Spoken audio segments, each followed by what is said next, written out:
සල්ලි එන මාර්ග ඇති වෙන කොහෙන් හරි සල්ලි එනවා ඇති නැත්නම් කොහොමද මෙහෙම මේ ලස්සනට සුඛෝභෝගී විදිහට ඉන්නේ මම ඇයට ආදරය කරනවා. ඇයට මගේ තියෙන ප්‍රේමය කොහොමද කියලා මට කියන්න වචන නැහැ. අම්මා බලනවා තාත්තාට රිදවන්න පුළුවන් එකම ක්‍රමය දරුවෝ කියලා. තාත්තා මොනවද දන්නේ කියලා හිතුවා. අපිනේ දන්නේ. කැපකිරීම 1000ක් කරත් අපිට අපේ ආත්මය නැති කරගෙන ඒක තේරුමක් නැහැ. මං අහනවා ඔයාගේ බොයිෆ්‍රෙන්ඩ්ගේ නම මොකක්ද කියලා. සමහරට නම දන්නේ නැහැ. මට කියන්නේ ෆෝන් කඩේ අයියා.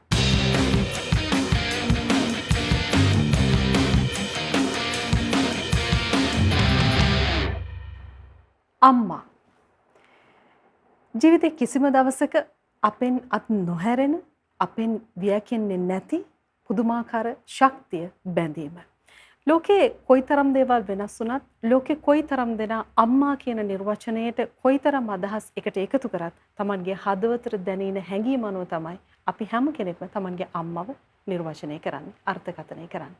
ඒ නිසා අම්මා කියන මාතෘකාව සර්වකාලීනයි. ඒක කිසිම දවසක අලුත් නොවී තියෙන්නේ නැති තරම් ඒක අපේ හදවතට බැඳිච්ච හැඟීමක්, සෙනෙහසක්, ගෞරවයක්, පෞරුෂයක්. අද අපේ වැඩසටහනේ මාතෘකාව අම්මා උවත් ටිකක් වෙනස් ආකාරයේ මානයකින් මාතෘත්වය පිළිබඳවයි අපි කතා කරන්න සූදානම් වෙන්නේ. ඇයි අපි අපේ වැඩසටහනේ මාතෘත්වය මාතෘකා කොට ගන්න කියලා හිතනවා නම් මේ දවස්වල කාගේත් මුවග රැඳෙන අම්මාවරුන් පිළිබඳව නවම ආකාරයෙන් කතා කරපු සිනමා කෘතියක් තමයි අද අපේ කතාවේ මාතෘකාව බවට පත්වන්නේ. මේ අද වැඩසටහන සඳහා සම්බන්ධ වෙන ආර්ධිත අමුත්තන් දුටු සැනින් අපි කතා කරන්නේ මොන නිර්මාණය පිළිබඳවද? අපි කතා කරන්න සූදානම් වෙන්නේ කොයි වගේ විෂයක් ගැනද කියලා ඔබට හොඳ අවබෝධයක් ලබා ගන්න පුළුවන්. මගේ ආසන්නයේම ඉන්න මිත්‍රාගෙන් පටන් ගන්න. ලංකාවෙන් බොහොම දක්ෂ ආසන්න කාලේ නිවේදකයෙක් හැටියට තමන්ගේ භූමිකාව වෙනුවෙන් මේ මාධ්‍ය ඉදිකඩ ඇතුලේ සම්මානයට පත්වෙච්ච ධනංජය සිරිවර්ධන. ඒ වගේම මේ සිනමා නිර්මාණයේ අල්ලගන්න ඕන කියලා අල්ලගෙන ඉන්න ඒ පිටපත් රචිකාව. ඒ විතරක් නෙමෙයි අය මනෝවිද්‍ය උපදේශකවරියක් හැටියට කටයුතු කරන ක්‍රිෂාන්ති කුලසූරිය. ඒ වගේම ආසන්න කාලේ දක්ෂතම විශිෂ්ටතම නිලිය හැටියට සම්මානයට පාත්‍ර වෙච්ච මේ කාලේ වැඩිපුරම කතා බහට ලක් වෙන රංගන ශිල්පිනියක් තමයි අපේ තරින්දි ෆර්නෑන්ඩෝ කියලා කියන්නේ. තුන් දෙනාම ආයුබෝවන් කියලා එක සැරේ පිළිගන්න. හරි. මම සතුටුයි මෙහෙම දකින්න ලැබීම සහ එකම දේ මේ තුන් කට්ටුව අල්ලගෙන ලැබීමත් මේ දවස්වල ඊටම කාර්යබහුල නිසා. මම වැඩි පටන් ගන්නවා ක්‍රිෂාන්තිගෙන්. ක්‍රිෂාන්ති තමයි මේ සිනමා කෘතිය රචනා කරන්නේ. සයාගේ හිතේ උපන්න සිතුවිල්ල තමයි වචන වලට ඇවිල්ලා ඒක දෙබස් වලට ඇවිල්ලා රූපරාමෝස්සේ අපි දකින්නේ අපේ මාතෘකාව මද ලංකාව. මිනිස්සු හරි ලේසියෙන් හිත කඩලා දානවා. කැඩිච්ච හිතක් ආයිමත් හදාගන්න කාලයක් යනවා. නැත්තම් ජීවිත කාලෙටම මැරි වෙනවා. ඒ වේලිච්ච හිස් වෙච්ච පපුවට ඔබ කිරිවර බර කෙල දුන්නා. වැටි වැටි වාරය වාරේ හිනේ වුණු තාලයයි රහසක මං මගේ අම්මා සිංගල් පේරන්ට් කෙනෙක්. මද ලංකා චිත්‍රපටය ඇතුලේ මාතෘත්වය ගැන ටිකක් වෙනස් විදියට. අපි හැමදාම කරන අර්ථකථනය සෑහෙන වෙනස් කරලා ඔබ කතා කරන්නේ. ඇයි අම්මා නැතිනම් මාතෘත්වය අපි සාමාන්‍ය සාම්ප්‍රදායිකව දැක්ක විදිය වෙනස් කරන්න ඕනේ කියලා මද ලංකා චිත්‍රපටය ඇතුලේ ඔබ උත්සාහ කරා. ඔව් ඇත්තටම තිර රචනයකදී ගොඩක් වැදගත් වෙනවා අපේ concept එක. ඒක අපි කිව්වොත් 3C වගේ ගත්තොත් concept එකයි conflict එකයි characters යි. ඉතින් මම ඇත්තටම මං හිතුවා මේකෙදී conflict එක ගැන හිතුවොත් අපි ගොඩක් ඇවිලෙන්නේ මොනාටද කියලා. අපි අපේ හැඟීම්නේ ඇවිලෙන්නේ. ඒතකොට ජීවිතේ වැඩියෙන්ම ඇවිලෙන්නේ අපි මොනවා සම්බන්ධද? දරුවන් සම්බන්ධ, දරු දුක්ඛ සම්බන්ධ. ඉතින් එහෙම ගත්තම අම්මා තමයි අපිට උඩින්ම ඉන්නේ. ඉතින් මං හිතුවා මගේ පළවෙනි නිර්මාණයේදී ස්ක්‍රිප්ට් එකේදී මං අම්මා සම්බන්ධව අවුලවන්න ඕනේ කියලා. මේ වෙනකොට දියවෙමින් යන්නේ ආදරය, නැතිවෙමින් යන්නේ දරු ස්නේහය සහ අපි දකිනවා ගොඩක් යෝනියේ ප්‍රශ්න ගැට්ටු ගොඩක් දකිනවා. ඉතින් මට හිතෙනවා අම්මව සවිභාග ගන්නලා අම්මව මුදුන් කරලා මේ චිත්‍රපටිය ලියන්න ඕනේ කියලා. දැන් ධනංජය අම්මව මාතෘකාව කරගෙන හදන සිනමා නිර්මාණයක් ඇතුලේ ඇය බලාපොරොත්තු වෙන අර ගැටුම සහ විය කියන්නේ ආදරය, දරු සෙනෙහස, දරුවන්ට දෙමව්පියෝ ආපහු මතක් කරලා දීම මේක මාතෘකාවක් වෙන්න ඕන කාලයක අපි ඉන්නවා කියලා ඔබ විශ්වාස කරනවද? මේ ක්‍රිෂාන්ති දකින්න විදිහේ මාතෘත්වය චිත්‍රපටිය ඇතුළේ. මම හිතනවා ඕනම කාලයක මේ මාතෘකාව ගන්න පුළුවන් කියලා. මම හිතනවා හැම කාලෙදීම සමාජය වෙනස් වෙනවා කියලා. අපි ගත්තොත් එහෙම අපේ ආච්චිලගේ සීයලගේ කාලේ ගත්තත් ආච්චිලගේ සීයලගේ කාලෙත් ඒගොල්ලෝ කියනවා දැන් කාලේ හැදෙන ළමයි කියන එක අපේ ආච්චි සීය කියලා කියනවා. අපේ අම්මලත් කියලා දෙනවා දැන් කාලේ හැදෙන ළමයි කියලා. අදටත් ඒ අම්මා කියනවා දැන් කාලේ හැදෙන ළමයි කියලා. ඒ හින්දා ළමයි හැදෙනකොට ඒ ළමයි අලුත් પરම්පරාවක්. ඒ પરම්පරාව පෙර પરම්පරාව කියවන තැනින් නෙවෙයි පටන් ගන්නෙ. ඕන් පටන් ගන්නෙ වෙනම තැනකින්. නමුත් මාතෘත්වය එකයි. කාලෙන් කාලට වෙනස් වුණාට මිනිස්සු හිතන පතන විදිය අම්මා වෙනස් වෙන්නේ නැහැනේ. අම්මගේ ආදරේ වෙනසක් නැහැ. අපි ඔය පොඩි දේවල් දැක්කට මාව සම්බන්ධයෙන් නෙගටිව් අදහස් ඒ කියන්නේ ළමයි වෙහෙ මෙහෙ දාලා යන අම්මලා එදත් හිටිය අදත් ඉන්නවා.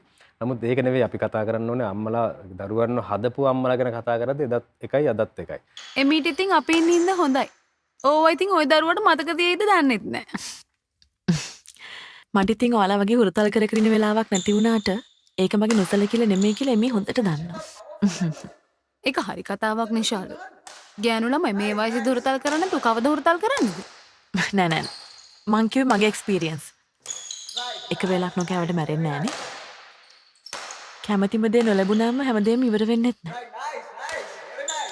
මිනිහෙක්ට ඕන තනි හයියට හැමදේම දරා ගන්න පුළුවන් හයිය හිතක් විතරයි.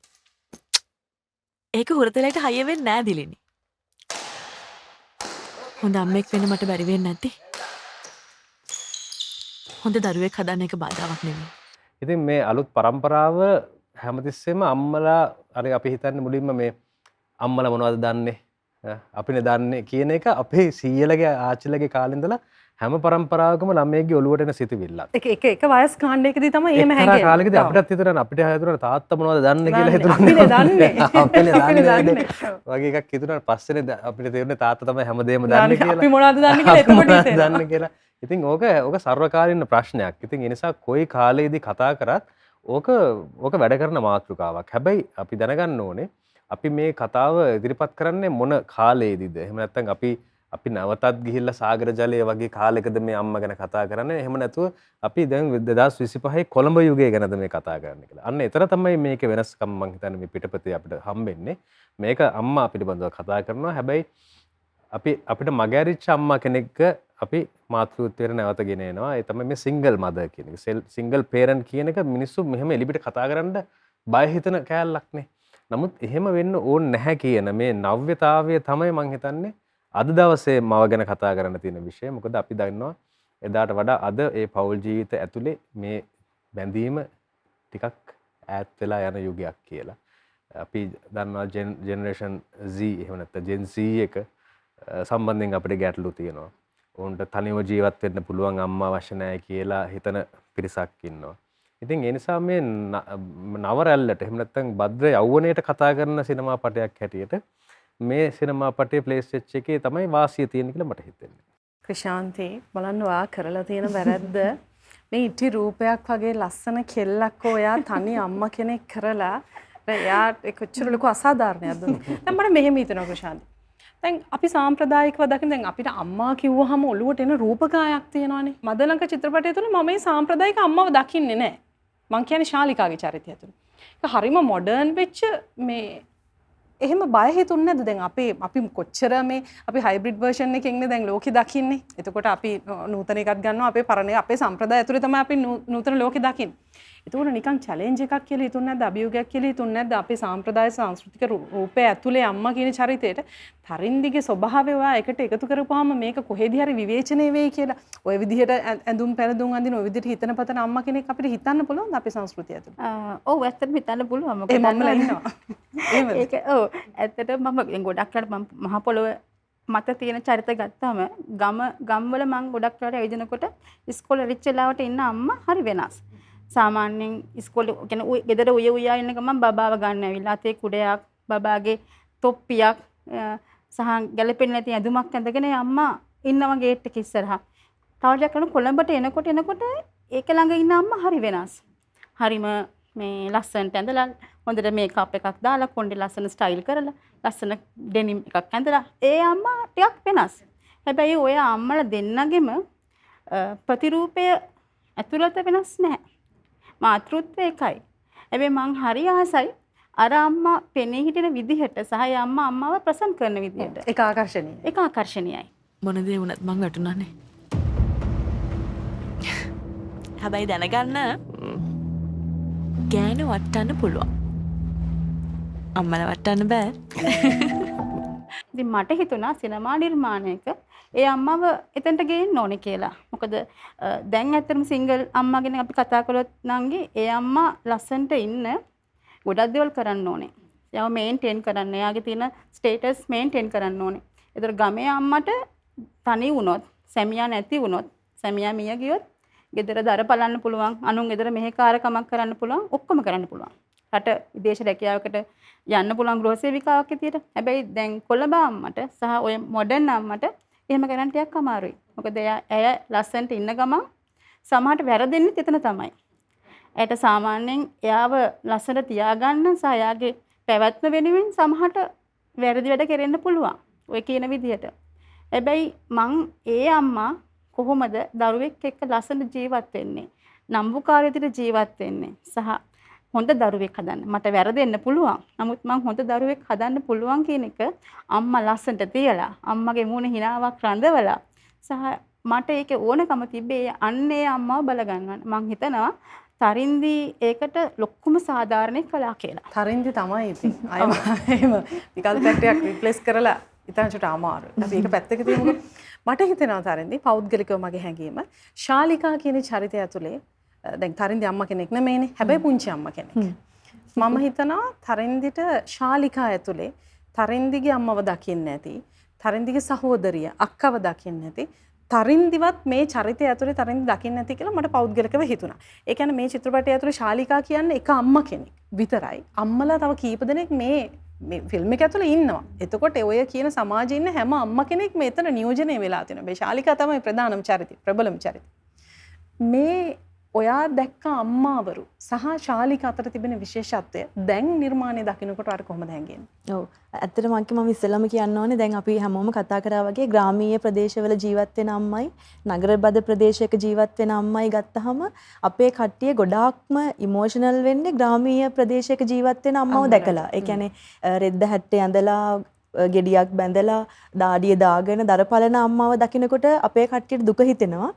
හීල් එකක් දාලා ඩෙනිම් එකක් ඇඳලා ලස්සනට ජීවත් වෙන්න උත්සාහ කරන තමන්ටම කියලා වපසරියක් හදාගන්න උත්සාහ කරන අම්මව දැක්කහම ඒගොල්ලන්ට හැඟීමක් නැහැ. ඒගොල්ලෝ හිතනවා දැන් මේ ෆිල්ම් එකේ වුණත් කතා වෙනවා. සල්ලි එන මාර්ග ඇති වෙන කොහෙන් හරි සල්ලි එනවා ඇති නැත්තම් කොහොමද මෙහෙම මේ ලස්සනට සුකොබ්බෝගී විදිහට ඉන්නේ. ඉතින් මම ඉස්සෙල්ලාම කියන්න ඕනේ ඇත්තටම ඒ ගමක අම්මයි නගරයක අම්මයි කියලා අපිට අපියරන්ස් එකකින් මව් පදවිය මනින්න බෑ. ඇතුළේ තියෙන හැඟීම් මනින්න බෑ.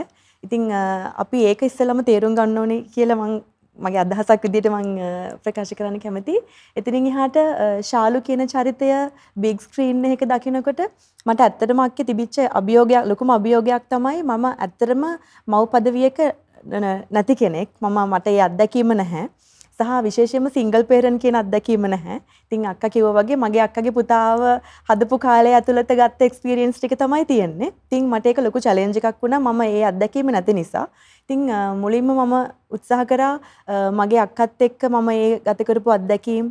එතකොට අක්කා ඔය ශාලු කියන චරිතය ඒ චිත්‍රපටය ඇතුළත විඳින්න ලැබෙන අත්දැකීම් සමුදායම ඒ විදිහටම මගේ අක්කගෙන් මම දැකලා තියෙනවා. ඉතින් ඒක මට ලොකු රුකුලක් වුණා මේ චිත්‍රපටියේ ශාලු කියන චරිතය නිරූපණය කරන්න. ඒ අරුණම ওই විදිහට ඩෙනිම් ඇඳලා හීල්ස් දැම්මේ නැති වුණත් මගේ අම්මගේ ක්වොලිටිස් මගේ අම්මගේ අත්දැකීම් ගොඩාක් මේ ශාලු කියන චරිතය ඇතුළේ තිබුණා. ඉතින් ඒවත් එක්ක තමයි මේ ශාලු කියන චරිතය මම ගොඩනැගලා තියෙන්නේ. ඉතින් දැන් බිග් ස්ක්‍රීන් එකේ ශාලු කියන චරිතය මම ඒ විදිහට දකිනකොට මම සීන් එකත් බලනවා. ඒ අතරතුර තනින් මට මෙමරිස් විදිහට පේනවා මගේ අක්කගේ ඒ කාලය මගේ අම්මත් එක්ක ගත කරපු කාලය ඒ හැම දෙයක්ම මට ෆ්ලෑෂ් බෑක් වෙවි පේනවා. ඉතින් ඒක ලස්සන අත්දැකීමක්. ඒක මං හිතනවා තරින්දි ඔයාට විතරක් නෙමෙයි මේ චිත්‍රපටයෙන් නරඹන හැම කෙනෙකුටම ප්‍රේක්ෂකෙක් වෙන හැම කෙනෙකුටම අතීතේ මතක් වේවි සමහර සිදුවීම් ෆ්ලෑෂ් බෑක් වෙනවා.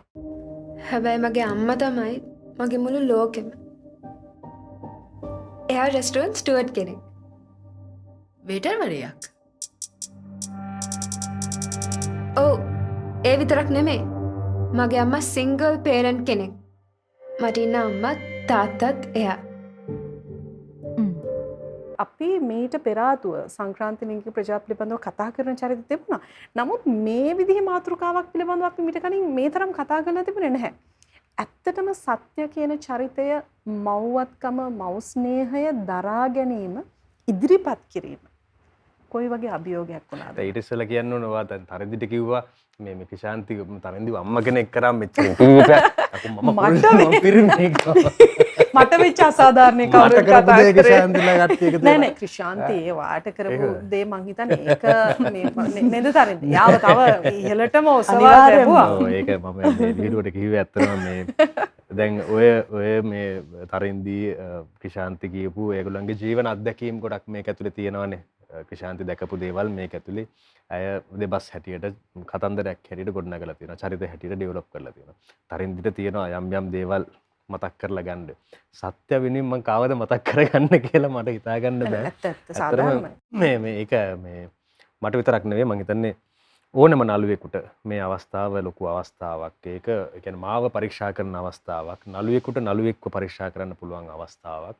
ඒ පරීක්ෂණය තමයි මම කරන්නේ මේ චරිතය ඇතුලේ. මොකද නළුවෙක්ට ඕනම චරිතයක් කරන්න පුළුවන් කියලා අපි කියනවා නම් අපිට ගැහණියක් බවට පත් වෙන්න පුළුවන්ද කියන එක එක්තරා විශේෂිත වූ අවස්ථාවක්. ඒක මේ හරි කන්ට්‍රවර්ෂල් අවස්ථාවක්. ඒ කියන්නේ මගේ ජීවිතෙත් මම මේක කරනවා කියන තීරණය තාමත්ම කන්ට්‍රවර්ෂල්. මොකද මේක අපි දැකපු අර සිතාරා කිව්වා වගේ අපි මෙතෙක් දැකපු නැති සංක්‍රාන්තිකයක් යුගේ ජීවනය මේක ඇතුලේ තියෙන්නේ. ජීවනය හරි පැහැදිලි. අර අපිට දැන් මෙහෙම මේකම වෙලා තියෙනවා. ඒ කියන්නේ මව්වත් පදවිය අපි දැකලා තියෙනවා. අර මම කලින් ගත්ත උදාහරණ සාගර ජලය මම බලපු හොඳම අම්මා කෙනෙක් ගැන කතා කරපු සිනමා පටයක් නිසා. නමුත් සංක්‍රාන්තිකයා ගැනත් එහෙම ඉතිහාසයේ තියෙනවා යම් යම් නිර්මාණ. නමුත් මේ තරම් පොෂ් විදිහට. ඒ කියන්නේ මේකනේ අපි දකින්න මේ කොළඹ දකින්න සංක්‍රාන්තිකයානේ මේ. එතකොට ඔහු ගැන කවුරුත් එහෙම දුක්ුනේ නැහැ ජීවිතේ. කවුරුත් ඔහුට hina වුණා පමණයි. ඔහුට අද කරා ඔබට ලෙඩක් තියෙනවා, ඔබට ප්‍රශ්නයක් තියෙනවා ලයිෆ් එකේ, මොලේ ගැටිත්තක් තියෙනවා වගේ දේවල් එක්ක විතරයි අපි ඔහු ආමන්ත්‍රණය කරේ. පව්වයා අන්න ඔය කමන්න හිටපු දෙම් වගේ තැනකනේ හිටියේ. නමුත් මට තිබ්බ ලොකුම අභියෝගය මේ සිනමා පටය ඇතුළත මේ සංක්‍රාන්තිකයාව මව්වත් කෙනෙක් ගන්න පත් වෙන්නේ. මෙහෙම නැත්තම් මව දක්වා රැගෙන යෑම. ඒක ඉතාමද දුෂ්කර කාර්යයක්. ඒක මිනිස්සුන්ට දැනෙන්නේ නැති වෙන්න කරන්න ඕන දෙයක් සහ මිනිස්සුන්ට දැනෙන දෙයක් බවට පත් කරන්න ඕන.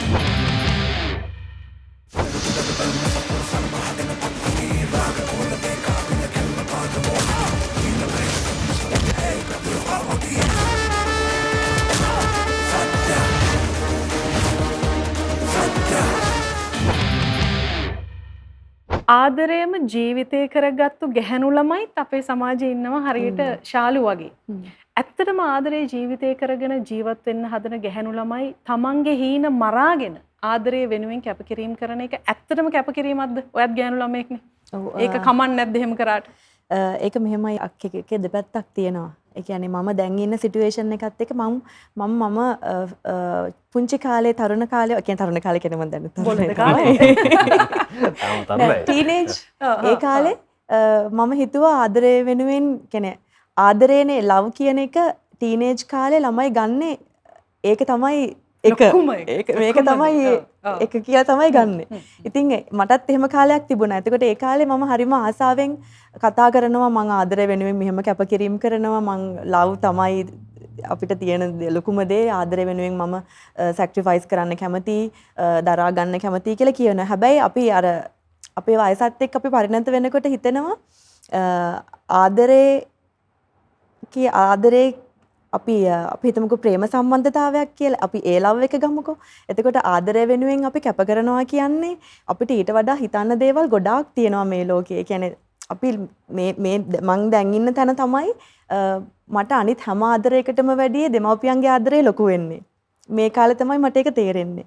එතකොට ශාලු ෆිල්ම් එකේ මුල ඉඳලම අගට වෙනකන් තමන්ගේ ප්‍රේමවන්තයා විවේචනය කරන්නේ කොතනකවත්.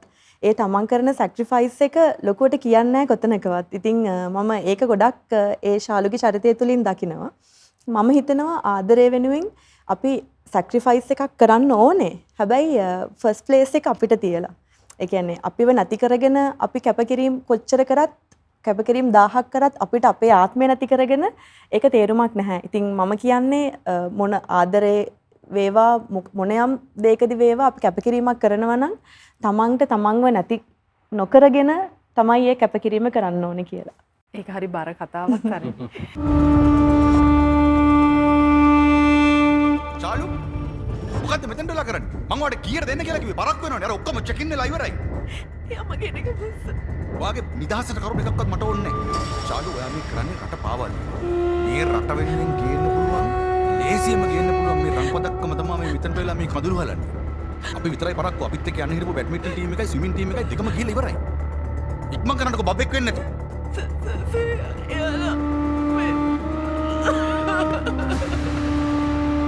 දැන් තනිවෙච්ච අම්මලා පිළිබඳව මේ විදිහට අපි අපේ සමාජය තුළ කතා කරලා නැහැ. මේක ටිකක් වෙනස් විදිහ. දැන් අපි කතා බහ ඇතුලේ අපි ප්‍රේක්ෂකයන්ට තේරෙන්නේ නැති කොයි විදිහේ ස්වභාවයක්ද චිත්‍රපටය තුළ තියෙන කියලා.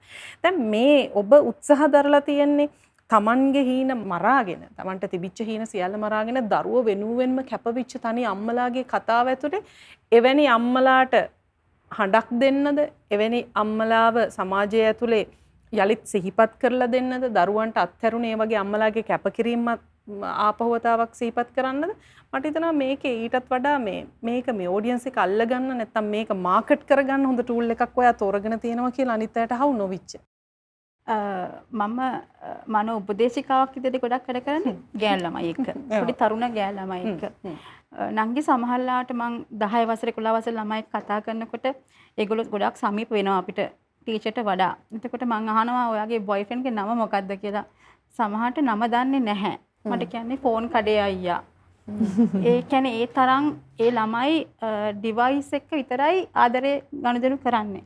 ඉතින් මම ඇත්තටම ගොඩක් වල ප්‍රින්සිපල්ලාට යෝජනා කරනවා ඔය මල් වතු බලන්න යනවට වඩා එක එක ගම් දියැලි බලනවට වඩා එක මොහොතක් උසාවියකට එක්කගෙන යන්න තරුණ දුවව බන්ධනාගාරයකට එක්කගෙන යන්න කොච්චර පීඩිත දරුවෝ කියන්නේ ගැහැණුන් ඉන්නවද තමන්ගේ සැමියා නඩු වාරවල කුඩු වලට ඇබ්බැහි වෙලා පාතාල සම්බන්ධ වෙන ඒ බස් අස්සේ කොච්චර දරුවෝ වඩාගෙන ළමයි යනවද? ඒතර පොලිසිය වල හස්බන්ඩ්ට ගහනකොට බලන් ඉන්න ගැහණු කොච්චර ඉන්නවද? මේක තමයි ජීවිත අත්දැකීම කියලා කියන්නේ. මට ඇත්තටම ඒ පොඩි යෞවනය මට ඇත්තටම කතා කරන්න ඕනකම තිබ්බා. මං හැමදාම මේ ළමයින්ට කියන්නේ ඒගොල්ලෝ අස්සන්ට hina වෙලා ඉන්නවා. පුතේ ඕගොල්ලන්ගේ ওই hinaව කසාදකින් පස්සෙත් තියනවා නම් තමයි ඕගොල්ලන්ට ලස්සනම ජීවිතේ තියෙන්නේ කියලා. ඉතින් ඇත්තටම පුරුදු කරන්න ඕනේ විභාග පාස් වෙන එකවත් නෙමෙයි ජීවිතයේ කියන විභාගය පාස් කරන්න තමයි මට ඇත්තටම ආසාව තිබ්බේ. මං හිතනවා මේ චිත්‍රපටයේ කතා කරේ යෞවනය. තේරුණොත් හොඳයි. නොතේරුණොත් ඊටත් වඩා හොඳයි.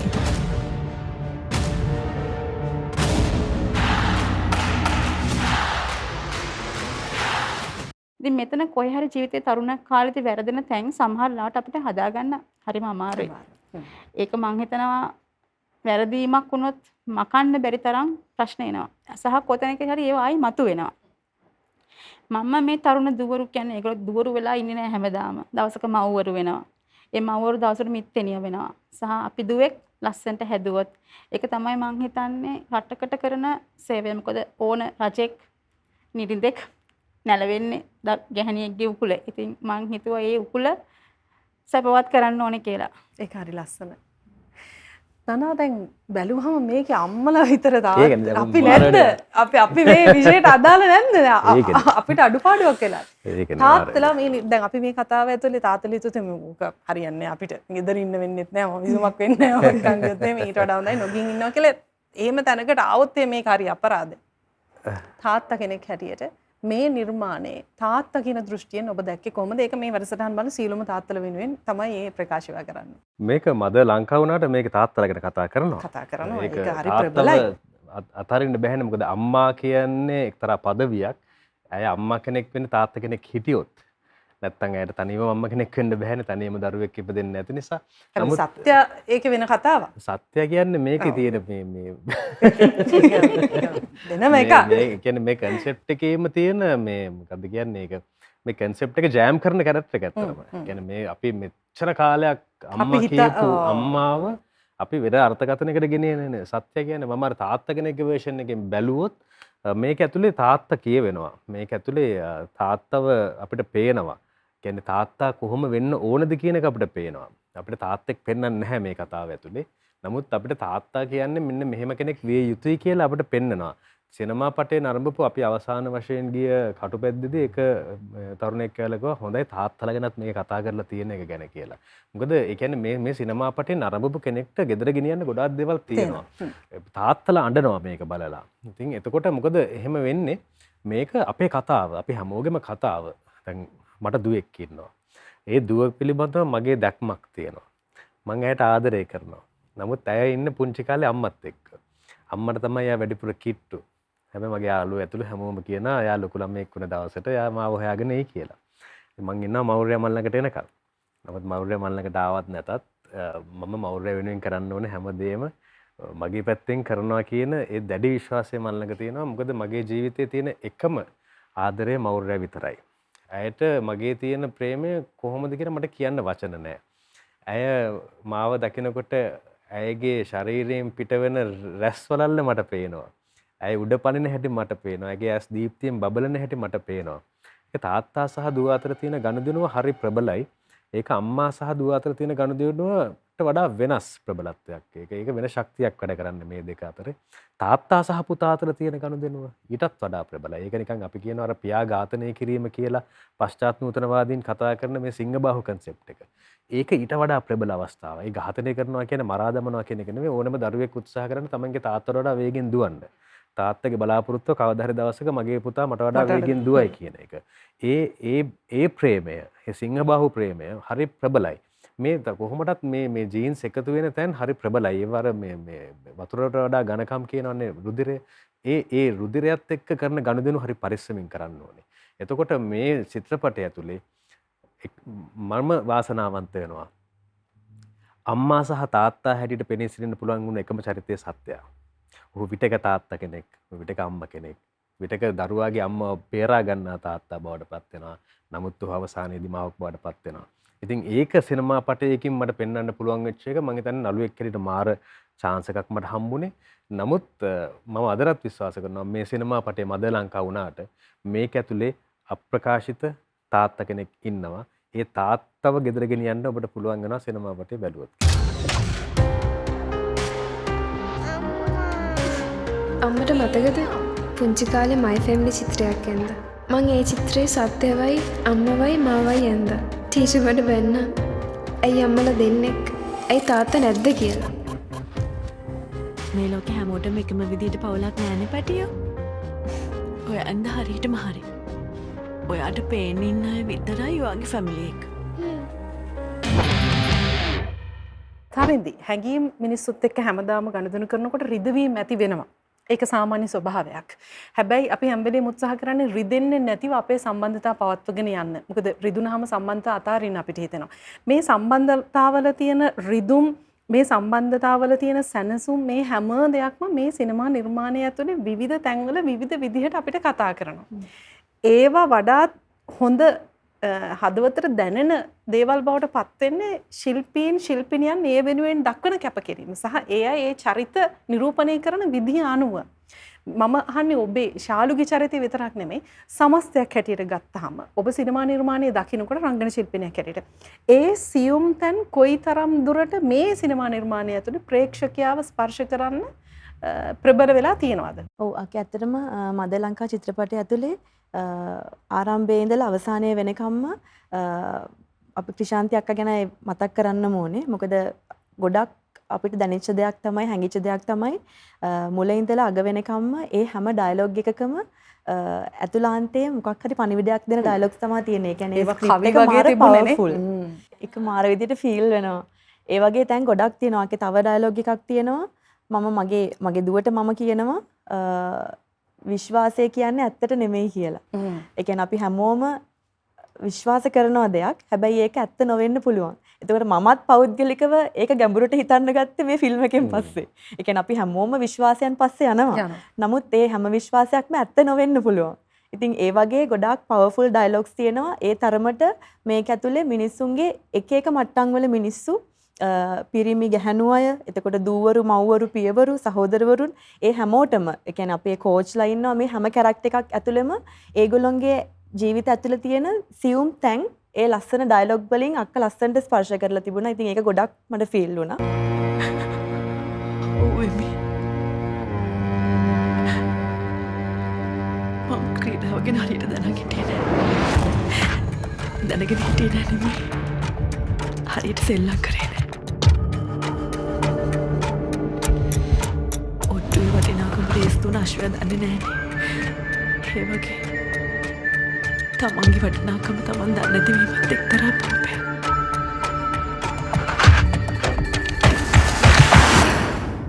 මොනවද කළේ කියලා නෙමෙයි. මොනවද නොකළ කියලා අපගේ බේලියා. ඒ බේලියා.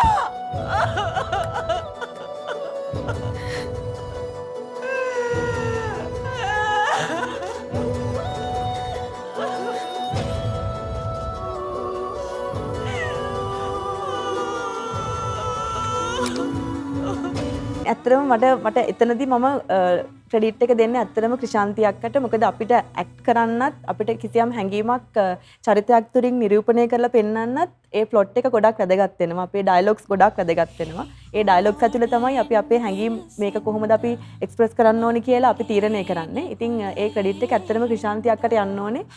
මුලින් ඉඳලා අග වෙනකම්ම ඒ වචනයක් ගානේ ගැබ් වෙලා තියෙන ඒ හැඟීම් මිනිස්සුන්ට ඒක කියන්නේ ලස්සනට කාවත් දන්න එයා එතන ටැට්ෆුල් වෙලා තියෙනවා. මම හිතන්නේ හරි තැන බලලා හරි නිල අල්ලලා ක්‍රිෂාන්ති මේ වැඩේට බැස්සා. දැන් අපි අතරමං වෙලා ඉන්නේ මේ ෆිල්ම් එක ඇතුලේ.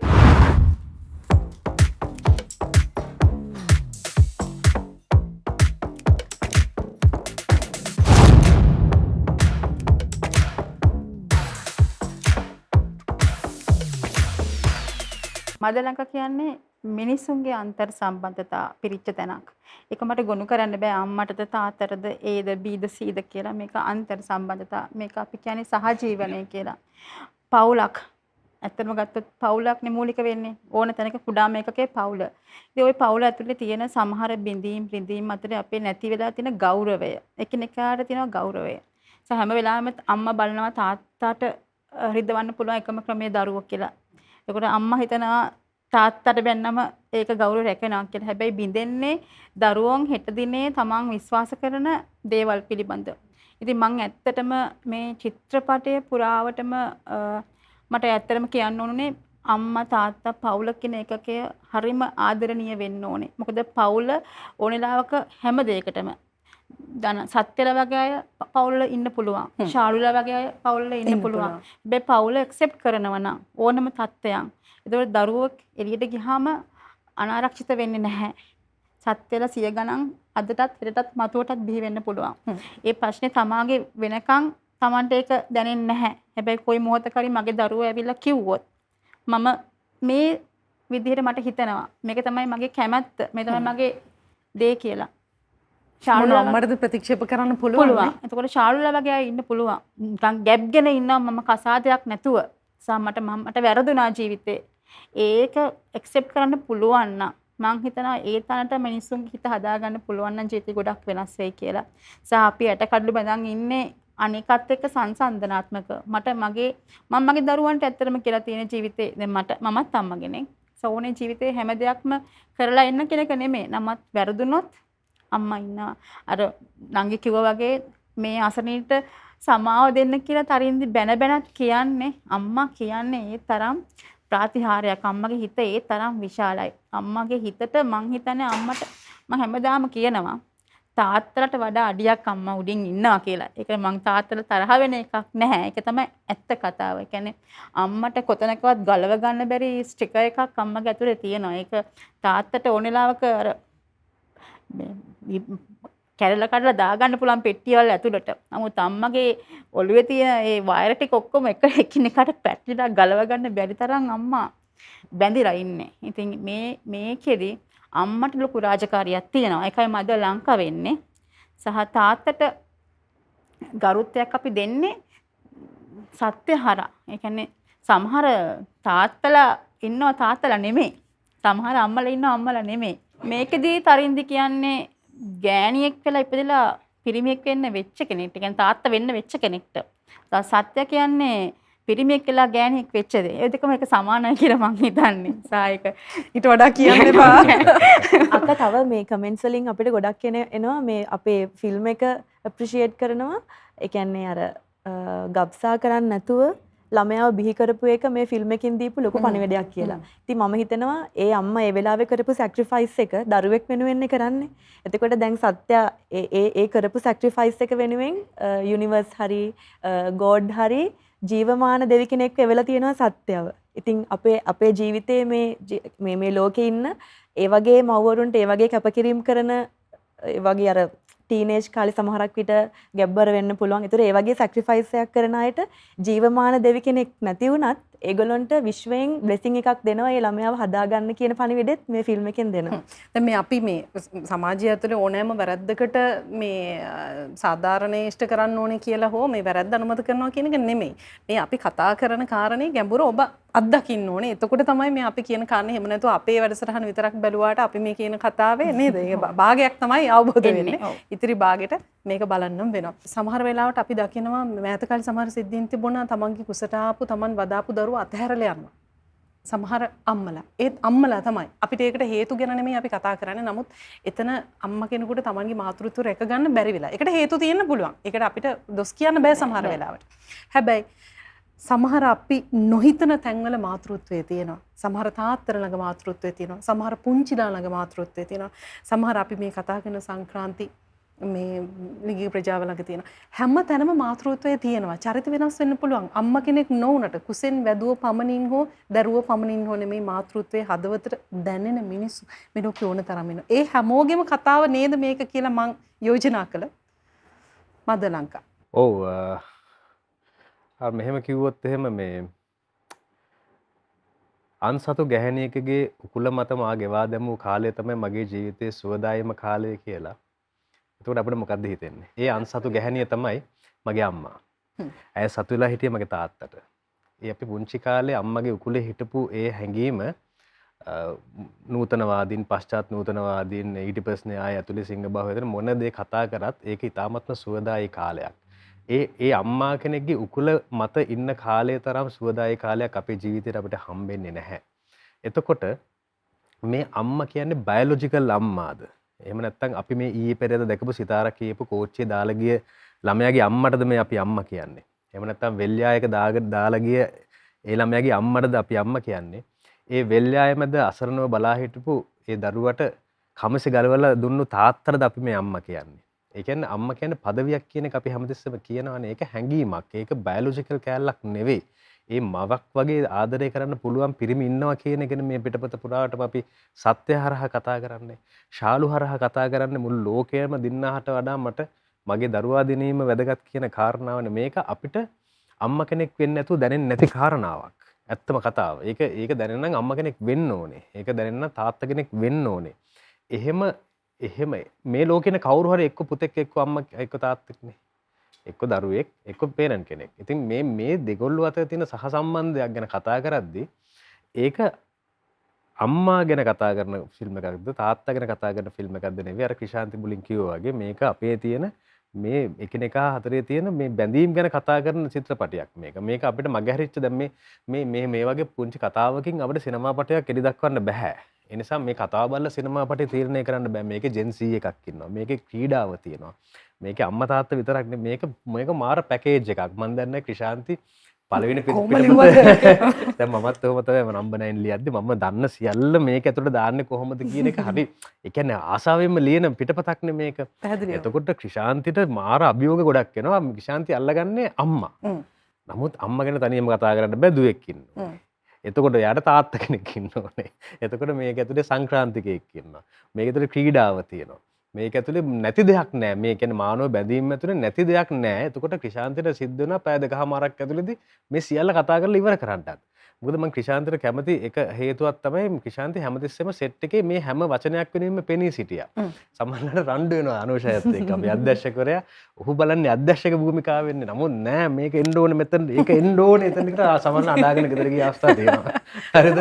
අනුෂයත් එක්ක රණ්ඩු කරලා කන්න නැතුව නිදාගත්තු රාත්‍රියේ නැති. මම කියන්නේ මේ ඇයට ලොකු විශ්වාසයක් තිබ්බා මේක මේ සිනමා පටයකට එහෙම නැත්නම් මිනිසුන්ට බලන්න දෙයක් දෙන්න පුළුවන් තැනක් කියලා එක.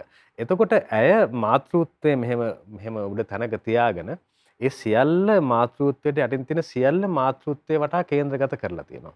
ඒක කොහෙන් බැලුවත් අම්මව පේනවා. ඒ කියන්නේ අපිට අර සමහර චිත්‍ර තියෙන කොහෙන් බැලුවත් මන් දිහා බලන් ඉන්නවා වගේ කියලා. මොනාලිසා චිත්‍රය වගේ. ඒ වගේ කොහෙන් බැලුවත් අම්මව පේන විදිහට අය මේක හදලා අවසාන නිර්මාණය, අවසාන ප්‍රතිඵලය ගත්තොත් ඒක මේකේ ආදරය, වියෝව, සෙනෙහස, ක්‍රීඩාව, ජයග්‍රහණය, පරාජය, ලේවල බර, කිරිවල බර මේ හැම එකක්ම එක්ක විශාන්ති මාර මැච් එකක් ගහලා තියෙනවා.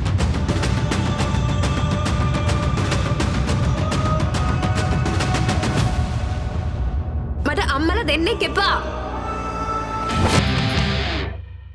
හොඳටම ස්තුතියි. එහෙනම් පළවෙනි වැඩේ ගොඩක් උඩ, දෙවෙනි වැඩේ ඊටත් උඩ වෙන්න ඕනේ නෝනා. නැත්තම් වැඩේ බිම ලෙඩේ. එහෙනම් තුන්දෙනාටම ස්තුතියි. අපි ඔබට ආරාධනා කරනවා එන්න නරඹන්න මදලංකා.